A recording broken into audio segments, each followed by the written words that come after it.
Video edit করতে গিয়ে আমার এই মুখে পানি চলে আসতেছে, এমন একটা অবস্থা। আসসালামু আলাইকুম এভরিওয়ান, আপনারা সবাই কেমন আছেন? আশা করি প্রত্যেকেই ভালো আছেন। আমি আলহামদুলিল্লাহ অনেক ভালো আছি।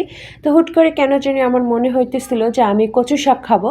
তো দেন আমি আমার মাকে বললাম। তো এখন কিন্তু কচু শাক পাওয়াটা খুব ডিফিকাল্ট। তার কারণ যেহেতু শীতকালে সব কচু শাকগুলো মরে যায়, দেন কচুরমুখী হয় এবং এগুলো আবার বর্ষাকালে কচু শাক হয়।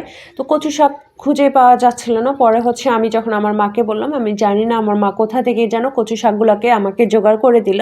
দেন কচু শাকগুলোকে আমি কেটে নিলাম এবং আমার মায়ের সাহায্যে ধুয়ে নিলাম, কারণ এটাতে একটু হাত চুলকায়।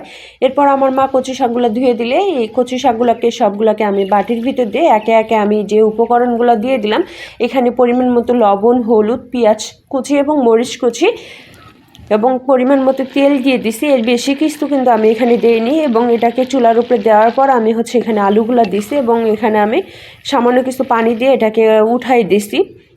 এরপর কচু শাকগুলোকে হয়ে গেলে দেন আমি এটাকে নামাই নিছি। ঠিক এইভাবে নামাই নেওয়ার পর আমি গরম ভাতের সাথে পরিবেশন করছি।